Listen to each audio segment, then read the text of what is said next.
По 4 изработени, но не платени месеци, вработените во акционерското друштво Водостопанство втор пат излегуваат на мировен протест, со цел да го добијат она што го сработиле. Ово е како еден мал мировен протест.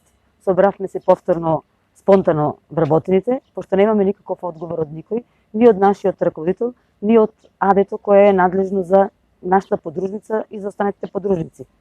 Поводот за собирањето спонтано е тоа. Неисплатените веќе четврта плата. Сите се свесни дека е голема економска криза, велат, дека е тешко да се излезе на крај и со плата, а камоли со 4 неисплатени плати. Во оваа тешка економска криза што не задеси сите, тешко е да се сервисират обврските на вработените спрема и тешко е да се издржуваат семејствата без неисплатените плати на вработените. Состојбата е стварно загрижувачка.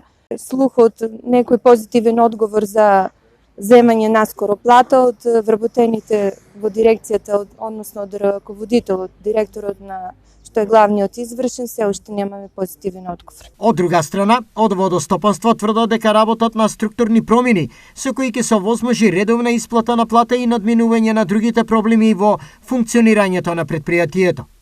Освен на вработените заплати, акционерското друштво Водостопанство има долг од над 2 милиони евра за електрична енергија.